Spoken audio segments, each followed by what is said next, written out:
Hi guys, आपका स्वागत है रेशनल इंग्लिश क्लासेस में। प्यारे बच्चों, आज हम लोग पढ़ेंगे मॉडल ऑक्सिलरी वर्ब मस्ट का प्रयोग के बारे में। इसके पहले हम लोग लास्ट क्लास में मस्ट का दो कॉन्सेप्ट्स को पढ़ चुके हैं। आगे की ओर आज हम लोग पढ़ेंगे। मस्ट एक मॉडल ऑक्सिलरी वर्ब है। मस्ट का प्रयोग प्रेजेंट तथा फ्यूचर टेंस में किया जाता है। सभी पर्सन्स में मस्ट का एक ही रूप होता है। मस्ट का प्रयोग पास्ट टेंस में नहीं किया जाता है। पास्ट टेंस में मस्ट की जगह पर हैड टू का प्रयोग कर सकते हैं। जैसे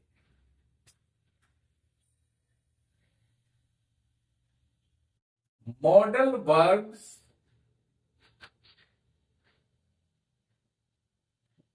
यूज ऑफ मस्ट।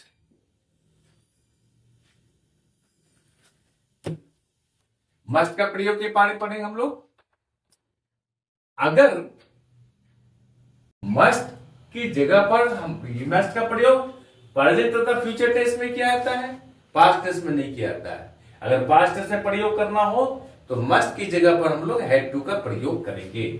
जैसे आई मस्ट डू इट, हम लोग इसको लिखेंगे पास्ट टेंस में I had to do it. ये होगा पास्ट टेंस में लिखना हो। और याद रखिएगा, जब ये वर्ब के प्रेजेंट परफेक्ट फॉर्म के साथ प्रयोग होता है तो ये पास्ट टेंस को बताता है। याद रखिएगा, यदि हमको पास्ट टेंस में लिखना हो मस्ट की जगह पर तो हम लिखेंगे I had to do it. Clear होगा? अब हम लोग कुछ कंसेप्ट्स को पढ़ेंगे। क्या क्या कंसेप्ट्स है? पहला कंसेप्ट हम लोग पढ़ेंगे। पहला कंसेप्ट ये है कि मस्ट का प्रयोग बाध्यता अर्थात कंपल्सन को बताने के लिए किया जाता है। कंपल्सन को, बाध्यता को बताने के लिए किया जाता है। जैसे it is raining so I must go in. It is raining so I must go in. देखिए यहां पर इट इज रेनिंग, वर्षा हो रही। मान लिया हम लोग खड़ा है, वर्षा हो रही है, तो हम लोग क्या करेंगे? छुपने के लिए, पानी से बचने के लिए कहे किसी घर में जाते हैं तो बोलता है इट इज रेनिंग, वर्षा हो रही है, सो आई मस्ट गो इन, इसलिए हम लोग अवश्य कहां चले? अंदर चले। अर्थात पानी से बचने के लिए, ये बाध्यता को बताने के लिए, कंपल्सन को बताने के लिए मस्ट का प्रयोग कर सकते हैं। क्लियर? अब दूसरा कंसेप्ट हम लोग पढ़ते हैं। मस्ट का प्रयोग संभावना, पॉसिबिलिटी और लाइक्लीहुड को बताने के लिए किया जाता है। संभावना को बताने के लिए आता है, पॉसिबिलिटी को, प्रोबेबिलिटी को बताने के लिए कहता है। इसको हम एग्जांपल के द्वारा समझते हैं। You must be hungry. देखिए यहां, you must be hungry after your long work. देखिए, यू मस्ट बी हंग्री, संभावना बताया जाता है कि आप अवश्य भूखे होंगे। आफ्टर योर लॉन्ग वर्क, आपका लंबे समय से जो काम कर रहे हैं इसकी वजह से आप क्या होंगे? आप अवश्य भूखे होंगे। ये संभावना प्रकट की गई है। He must be thirsty. He must be thirsty, thirs,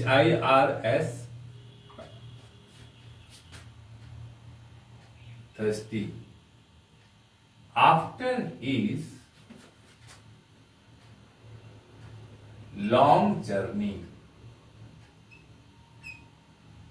long journey, लंबा सफर करके, ही मस्ट बी thirsty, वो अवश्य प्यासा होगा। आफ्टर हिज लॉन्ग जर्नी, उसके अपना लंबी जर्नी, लंबी यात्रा के बाद वो अवश्य भूखा प्यासा होगा। तो यहां पर हम अंदाज करते हैं, संभावना प्रकट करते हैं केवल से भूखा हो सकता है, इसलिए यहां पर हम लोग मस्ट का प्रयोग कर सकते हैं।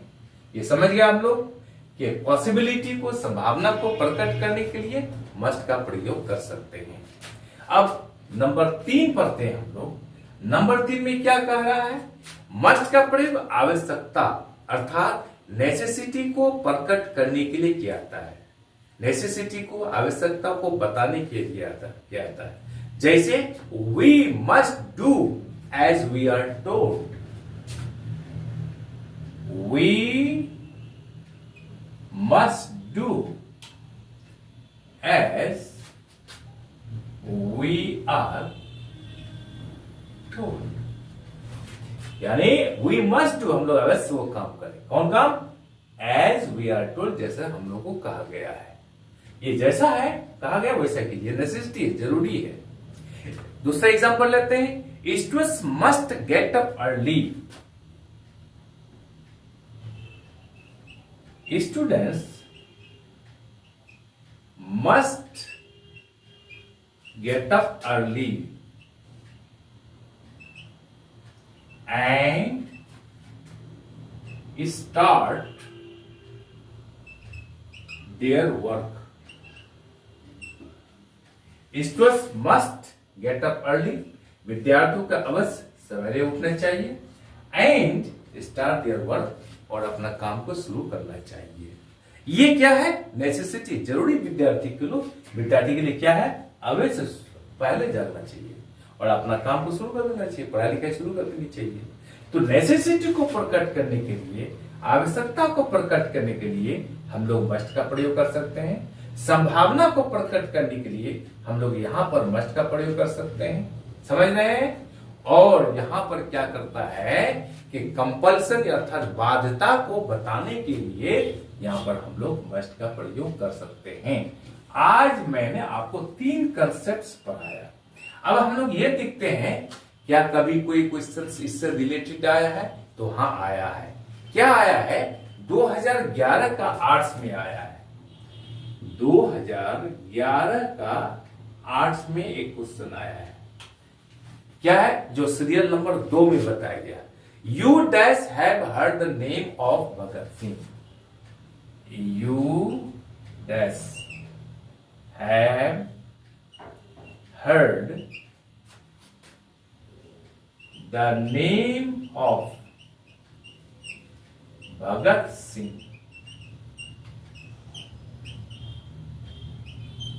देखिए यहां पर 2008 का 2011 में आर्ट्स से पूछा गया है। अब दूसरा क्वेश्चन लेते हैं हम लोग, इसको हम समझ लेते हैं बढ़िया से। बाइसाइक्लिस्ट्स dash remember,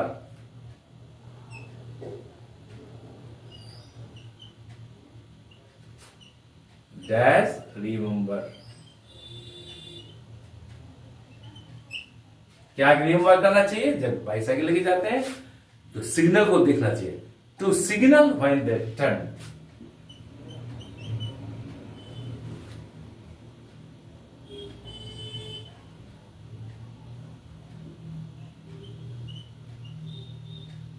signal and they turn. ये क्वेश्चन पूछा गया प्यारे बच्चों 2023 का आर्ट्स में।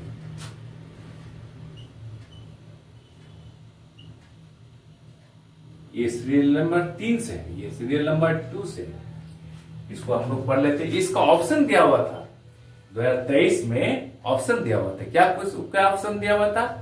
मस्टंट,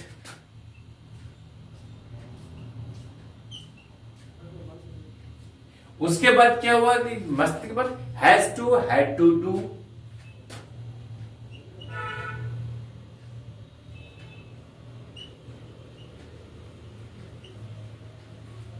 उसके बाद मस्ट। ये 4 ऑप्शन दिया हुआ। पहले क्या होता? 2011 में ऑप्शन दिया हुआ नहीं था, आपको चुनकर आपको अपने से बनना है, और यहां पर 2023 में ऑप्शन दिया हुआ है। नंबर 3 क्वेश्चन हम लोग पढ़ते हैं। क्या क्वेश्चन दिया है? We dash be punctual, we dash be punctual. ये क्वेश्चन पूछा गया प्यारे बच्चों 2025 का साइंस और कॉमर्स में। 2025 का साइंस और कॉमर्स में पूछा गया है। इसमें है ऑप्शन दिया हुआ है और माइट में मस्ट, और माइट में मस्ट।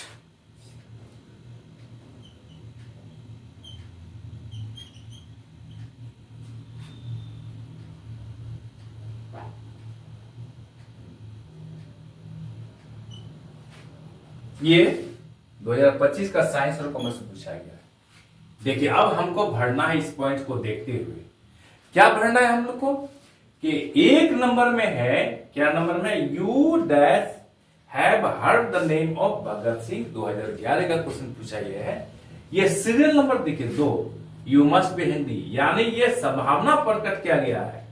क्या, you have heard the name of Bhagat Singh, आप भगत सिंह का नाम अवश्य सुन चुके होंगे, तो यहां होगा मस्ट। 2011 में पूछा गया है, यानी संभावना प्रकट किया गया कि आप भगत सिंह का नाम सुन चुके होंगे। दूसरा क्या है, बाइसाइक्लिस्ट रिमेंबर, खाली जगह है, remember to signal when they turn. 2023 का 8 से पूछा गया है। ये सीरियल नंबर 3 में दिखेगा। वी क्वेश्चन है dash must do as a we told, यानी 3 नंबर में यह कहा गया है कि नेसेसिटी, आवश्यकता को प्रकट करने के लिए हम लोग यहां पर चुनेंगे मस्टंट होगा या हैज टू होगा या हैड टू होगा, हैड टू डू होगा या मस्ट होगा, तो यहां पर होगा मस्ट। यानी ये नेसेसिटी को, आवश्यकता को बताने के लिए किया गया है कि बाइसाइक्लिस्ट मस्ट रिमेंबर, माने बाइसाइक्लिस्ट को अवश्य याद करना चाहिए टू सिग्नल हो व्हेन दे टर्न, जब लोग वो लोग मुड़ते हैं। तो 2023 का 8 से पूछा गया है। और आखिरी क्वेश्चन क्या है, we dash be punctual. Punctual का अर्थ होता है पाबंद। हम लोगों को पंक्चुअल मतलब पाबंद होना चाहिए, किसका, और टू माइट में मस्ट, ये मस्ट का प्रयोग होगा यहां पर। ये इसी तरह को, यानी ये नेसेसिटी को प्रकट करने के लिए किया गया है। जैसे नंबर 2 में बताया गया, you must be hungry after your long work, आप क्या क्या है, ये संभावना है। नंबर 3 में we must do as we are told, ये 3 नंबर है, इसमें प्रकट किया गया है संभावना, ये नेसेसिटी को प्रकट किया गया है। इस नेसेसिटी को यहां पर प्रकट किया गया है, वी मस्ट बी पंक्चुअल, हमें अवश्य पाबंद होना चाहिए। 2025 का साइंस और कॉमर्स में पूछा गया है। 4 ऑप्शन दिया हुआ था, और माइट में मस्ट, 4 ऑप्शन में ये चुनना, कोई 1 नंबर मिल गया यहां, 1 नंबर मिल गया इसमें, 1 नंबर मिल गया इसमें। समझ गए प्यारे बच्चों, आज हम लोग यहीं तक रखते हैं। आई एम श्योर कि आप तीनों कंसेप्ट समझ गए होंगे और तीनों क्वेश्चंस आप समझ गए होंगे। आपसे विनती है, रिक्वेस्ट है कि आप चैनल को लाइक और सब्सक्राइब कर दीजिए तथा बगल वाले बेल आइकन को दबा दीजिए, जिससे कि हर आने वाला वीडियोस का नोटिफिकेशन आपको मिलता रहे। बाय।